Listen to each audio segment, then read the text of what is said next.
Olá! Começa agora o Panorama da Educação, um espaço onde a gente conversa sobre as atividades da Cátedra Sérgio Henrique Ferreira, do Instituto de Estudos Avançados Polo Ribeirão Preto, da USP, e fala também sobre o que acontece de importante no cenário educacional. E quem está com a gente para fazer essa conversa é o titular da nossa cátedra, professor Mozar Neves Ramos. Seja muito bem-vindo, professor. Bom dia, Thaís. Bom dia a todos que nos acompanham. É um grande prazer voltar a falar sobre o tema da educação. Professor, no final do programa, na última segunda-feira, o senhor comentou que teria reuniões do Conselho Nacional da Educação ao longo da semana. Conta para a gente como foram essas reuniões e que temas vocês discutiram por lá. Olha, Thaís, o que está hoje, o grande carro-chefe do debate no Conselho Nacional de Educação é a questão da volta às aulas. Um parecer e uma resolução, cuja relatora é a professora Maria Helena Castro, ela fez o relato no Conselho Pleno, e um tema absolutamente estratégico para orientar as redes e os sistemas de ensino em relação ao retorno às atividades escolares. Foi um trabalho feito ao longo de 2-3 meses, praticamente, envolvendo as redes de ensino. Aí eu me refiro principalmente à questão das redes públicas, a Undime, o CONSEB, que reúne as secretarias municipais e estaduais de educação, os conselhos municipais e estaduais de educação, organizações da sociedade civil vinculadas à área da educação, como também as universidades brasileiras. Em todas essas reuniões, por exemplo, o nosso reitor Varran, o nosso reitor da USP, participou, trouxe contribuições importantes, e todo esse trabalho de escuta e de receber essas contribuições levou à confecção de um parecer, de uma resolução, que foi apresentada na reunião da terça-feira, do Conselho Pleno, e foi aprovado por unanimidade. Agora segue para o Ministério da Educação para eventual a homologação por parte do ministro. O que eu espero particularmente é que haja uma certa celeridade, porque o tema exige isso. Há uma preocupação aí muito grande, porque praticamente estamos para milhões, não são milhares, milhões de estudantes sem aula, há 3 semestres já. O Brasil é um país que tem um tempo relativamente longo de escolas fechadas. Aí tem outras razões que a gente pode comentar posteriormente, mas esse parecer, e principalmente a resolução, que é o instrumento que vai nortear, foi um trabalho bastante robusto, denso, que vai certamente ajudar as escolas e as universidades no que se refere ao retorno às atividades escolares a partir do 2º semestre desse ano. Então, esse foi o tema principal. Mas nós também discutimos um tema muito importante, que é a questão relativa ao novo ensino médio e o Enem. Há uma grande preocupação por parte do Conselho da necessidade do INEP e do próprio Ministério da Educação apresentarem com clareza quais são as medidas que precisam ser tomadas a partir dos diagnósticos já apresentados para orientar as redes e os sistemas de ensino em relação ao novo ensino médio, que é preciso um planejamento a partir de 2021. Então, esse foi um tema também muito debatido. Trouxemos também o tema da questão relativa ao regime de colaboração entre municípios, é o que nós chamamos do regime de colaboração horizontal, a partir dos arranjos do desenvolvimento da educação. Há um projeto de lei de proposição da deputada Luísa Canziani, que será relatado pelo deputado Raul Henri, que vai também trazer luz a esse tema tão importante que está posto no Plano Nacional de Educação, no seu artigo 7º, né? E inciso 7º, parágrafo 7º. Então, foi também um tema muito debatido, e algumas experiências na área da educação, seja do setor público ou do setor privado, né? O Conselho Nacional de Educação tem trazido também, e chamado e convidando setores da educação vinculados ao setor privado para trazer suas experiências, porque nós entendemos que para sair dessa situação gravíssima que a educação se encontra por conta da pandemia, já que, dada essa situação, no nosso programa anterior, em relação à queda abrupta na aprendizagem escolar, né, o aumento acentuado da desigualdade e uma enorme perspectiva concreta e real do abandono escolar, nós acreditamos que somente colaborando, olhando a educação de uma maneira sistêmica, vamos ter maiores chances, né, de sair mais rapidamente desse fosso que nos encontramos, principalmente num ambiente em que não há uma coordenação nacional em relação à educação. Então, foi uma semana extremamente rica do Conselho Nacional de Educação e que vai trazer, espero, frutos importantes, principalmente em relação à política do retorno às atividades escolares no segundo semestre desse ano. E falando em volta às aulas, professor, na semana que passou, os Ministérios da Saúde e da Educação anunciaram que vão preparar um protocolo conjunto para o retorno das aulas. Mas a gente tem que lembrar que a pandemia ainda não acabou e com essa nova variante Delta do SARS-CoV-2 circulando aqui no Brasil, existe a possibilidade de novas suspensões das aulas, dependendo da situação sanitária de cada região. E dentro desse contexto, a Advocacia Geral da União entrou com uma ação no Supremo Tribunal Federal para tentar barrar a lei que garante conectividade para 18 milhões de estudantes de baixa renda e também para 1,5 milhão de professores da rede pública. Essa é aquela mesma lei que a gente já comentou aqui, a qual o presidente Jair Bolsonaro havia vetado e que teve esse veto derrubado pelo Congresso. Diante desse cenário crítico na aprendizagem, que tantas pesquisas já estão mostrando, e que o senhor mesmo já comentou aqui anteriormente, professor, essa ação soa até absurda, não é verdade? É uma contradição, né, dentro do próprio governo. Em primeiro lugar, a questão do termo de colaboração entre os dois ministérios é bem-vinda. Né? Eu acho que nós cobrávamos isso. Né? Vem tardiamente. Já poderia ter sido feito há bastante tempo. Né? A questão, inclusive, é entre começar esse diálogo e operar efetivamente, é outra história. O governo, na tentativa aí de alguma maneira, trazer o ensino presencial mais rapidamente, é preciso, por um lado, reconhecer que, de fato, o Brasil é o 5º país que maior tempo ficou com escolas fechadas, né? E ainda está, né? Na maioria das regiões do Brasil, né? E principalmente escolas públicas, o que detém 80% das matrículas da educação básica.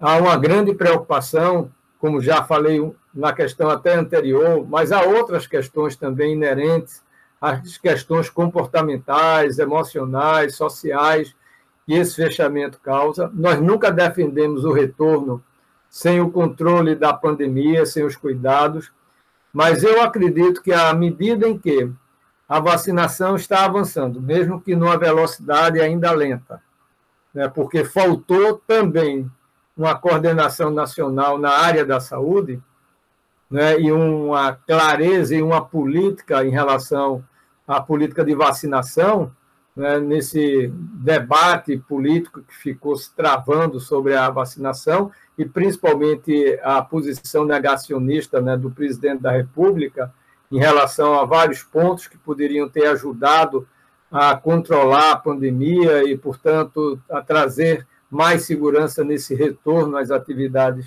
presenciais e, principalmente, o planejamento na aquisição de vacinas, que poderia ter se dado com bastante antecedência. E agora a gente está correndo contra o tempo, e mesmo assim ainda numa velocidade lenta. Então, esse termo ele precisa, de alguma maneira, dialogar com o processo de vacinação e com a segurança real da abertura das escolas. Como está havendo já também uma maior flexibilização de vários outros serviços, então, estamos otimistas e esperando que não venha nenhuma variante aí, não é? A Delta agora, como está se falando, né, que está levando o governo japonês a evitar público durante as Olimpíadas, que isso realmente não se propague, não chegue ao Brasil e que as vacinas elas possam, de certa maneira, blindar essa nova variante. Né? Mas tudo isso remonta à necessidade de pensar de maneira séria, de maneira segura, de fato, o retorno às atividades presenciais. Agora, por outro lado, nós entendemos, e quando eu falo nós, estou me referindo principalmente ao Conselho Nacional de Educação, do qual faço parte, é que, para dar conta desses déficits de aprendizagem que só fazem se acentuar com o passar do tempo, vamos precisar ter as novas tecnologias a serviço da escola, a serviço dos estudantes e dos professores. Todavia, é bem conhecido que boa parte dos nossos estudantes, principalmente os de baixa renda e das regiões mais pobres do Brasil, estão sem estudar há 3 semestres, porque não tem banda larga na internet. Né? E essa falta de conectividade digital tem feito com que esses alunos não tenham acesso às atividades escolares. Então, são milhões sem estudar. E para poder fazer face a esses déficits de aprendizagens, vamos ter que integrar essas novas tecnologias ao ensino presencial quando o retorno acontecer. Então, de certa maneira, a Advocacia Geral da União, né, levar a não implementar o projeto relativo ao acesso às novas tecnologias por parte das crianças mais vulneráveis e dos próprios professores da educação básica, é um contrassenso, porque voltar presencialmente, sem ter essa contribuição, essa complementaridade pelo uso das tecnologias, nós não vamos dar conta de resolver os déficits de aprendizagens que estamos herdando de 3 semestres consecutivos, sem atividades escolares, para a maioria dos estudantes. São milhões de estudantes. Então, Thaís, eu entendo, e a todos que nos acompanham, é preciso que esse retorno presencial também seja acompanhado de um plano de conectividade digital, internet banda larga, porque o uso dessas tecnologias vai ser estratégico para dar conta desses déficits de aprendizagens. Né? E isso o Conselho Nacional, no seu parecer e resolução, reafirma, porque lá atrás, já em 2020, né, no parecer de retorno às aulas, que nós imaginávamos que não, e começaríamos 2021 já com aulas presenciais, e fomos surpreendidos com a segunda onda. E lá atrás a gente já apontava a necessidade para 2021 de ter a conectividade digital. Reafirmamos mais uma vez isso. Né? E é uma pena que o governo não seja capaz de enxergar que essa visão integrada do presencial com as novas tecnologias vai ser determinante para o enfrentamento dos déficits de aprendizagens e para a redução das desigualdades educacionais que só fazem se ampliar com a pandemia. E para fechar o programa de hoje, na última quinta, dia 8 de julho, foi celebrado o Dia Nacional da Ciência e também o Dia Nacional do Pesquisador. A própria Cátedra Sérgio Henrique Ferreira está ligada a uma das principais produtoras de ciência e de pesquisadores do Brasil, que é a Universidade de São Paulo. Pensando de uma forma prática, professor, e até mesmo dentro desse contexto de desafios trazidos pela pandemia, como que a ciência contribui com o desenvolvimento da educação? Bom, Thaís, em primeiro lugar, se há uma perspectiva do retorno às atividades escolares, é graças à ciência. Se não fosse a ciência, sinceramente, não só a educação, não só as escolas, mas a vida que ainda nos resta enquanto esperança de retorno a uma certa normalidade, a única esperança foi decorrente da ciência. A ciência trouxe de volta a esperança, né? E isso foi muito importante, né? A ciência foi, certamente, no ano de 2020, e ainda está sendo, 2021, né, a nossa grande e única esperança para poder ter possibilidades de ter uma vida normal, de sair do isolamento social com segurança, né, de voltar às aulas, de voltar aos meios produtivos, das empresas funcionarem plenamente, né, da cadeia produtiva da indústria voltar a acelerar para que o país volte a crescer. Mas, principalmente, eu diria que a ciência está trazendo também a esperança do mundo intercultural, de poder viajar, de poder conhecer outros países, de poder rever filhos. Eu estou há 1 ano e meio sem ver minha filha, que vive nos Estados Unidos, a mais velha. Não conheci ainda o meu netinho, o mais novo, que recentemente nasceu, há 1 ano, né? E a única esperança que eu tenho, a ciência me trouxe, não é? Então, a gente só tem que agradecer a ciência. Eu sou fruto da ciência do ponto de vista profissional, né? Eu fiz uma opção na minha vida de seguir a carreira científica. Eu sou um pesquisador, fui, não é? Porque eu fiz uma escolha que foi muito difícil para mim. Eu, durante quase 20 anos, 20 a 25 anos, pesquisador nível 1 do CNPq, na área da química molecular, da química quântica, mas à medida em que a educação, as políticas públicas de educação foram tomando o meu espírito, a minha vida, eu tive que fazer uma escolha, não dava para assoviar e chupar cana ao mesmo tempo, como a gente costuma dizer.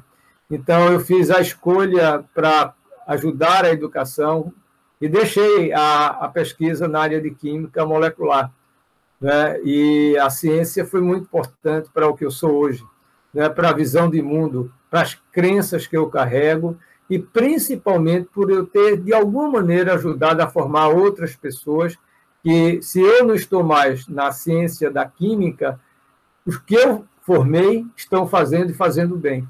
Então, a ciência, de certa maneira, foi a grande válvula de esperança nesse mundo tão sombrio, tão obscuro, de um negacionismo, né, por parte de determinados setores da sociedade.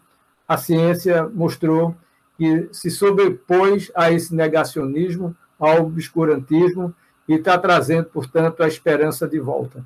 Então, o mundo deve agradecer à ciência e aos cientistas. E uma das mais bonitas cenas eu vi recentemente no torneio de Wimbledon, quando uma das pesquisadoras, cientistas, né, que deu o seu tempo, e está dando ainda, né, porque as pesquisas continuam, na produção da vacina, ela foi ovacionada por todo o público, de pé, aplaudindo por vários minutos, né? Então, isso é um reconhecimento da sociedade, à ciência e aos cientistas. E a gente espera, né, professor, que aqui no Brasil a ciência volte a ter o reconhecimento que ela merece, não apenas pela população, mas principalmente pelo governo. Bem lembrado, Thaís. Eu quero principalmente fazer um registro. Eu sou do Conselho Superior da FAPESP. A FAPESP é um órgão que inspira não só a nós brasileiros, não só a nós que, de alguma maneira, vivemos em São Paulo, porque a FAPESP hoje, graças à sua atuação nacional, em cooperação com outras fundações de amparo, é talvez hoje o grande motor da ciência no Brasil, porque, infelizmente, a CNPq, o próprio Ministério de Ciência e Tecnologia, os cortes sucessivos orçamentários praticamente esvaziaram, né, as bolsas, os projetos. Então, é preciso que, espero, um futuro não muito distante, que novamente a ciência volte a ter o seu lugar de destaque, né, e a FAPESP tem sido essa grande inspiração para todos nós, né, que tem mantido a sua firmeza, e aí o governo de São Paulo, eu, como eu disse, como membro do Conselho Superior, devo aqui reconhecer que o governo de São Paulo tem repassado recursos regulares, né, para que a FAPESP continue operando a todo vapor, né, ajudando na produção de vacinas. Foi uma das instituições que contribuiu para o desenvolvimento da vacina do Instituto Butantan, né? Outro grande exemplo, como a Fiocruz. Então, o Brasil tem, felizmente, essas instituições que, de alguma maneira, conseguem, com muito esforço, suprir as ações no campo federal que têm sido, de certa maneira, colocadas no segundo plano. Bom, nosso panorama da educação de hoje está ficando por aqui. Professor Mozar, muito obrigada por mais essa nossa conversa. Foi um prazer, Thaís, é sempre bom conversar com você, conversar com todos que nos acompanham, que todos tenham uma semana bastante produtiva, uma semana de paz, de realizações, e que todos precisam ainda se cuidar, mesmo aqueles que já têm a segunda dose da vacina tomada, como eu, né? Já fiz a segunda dose, mas eu continuo tomando todas as precauções, porque é fundamental até que a gente consiga debelar toda essa pandemia. E a pandemia ainda continua. E se você quiser conhecer melhor o trabalho da Cátedra Sérgio Henrique Ferreira, aponte a câmera do seu celular para esse QR Code aqui no cantinho da tela e acesse o nosso site. Lá você encontra também os links para os principais perfis da Cátedra nas redes sociais. Hoje nós estamos no Facebook, no Instagram e também no Telegram. Inscreva-se, curta, compartilhe os nossos conteúdos e deixa lá o seu recadinho contando que temas você gostaria que a gente discutisse aqui nesse espaço. E lembrando ainda que os episódios do Panorama da Educação ficam disponíveis no formato podcast nas principais plataformas de áudio. Na semana que vem eu volto com mais um Panorama da Educação e eu te espero aqui, hein? Até lá!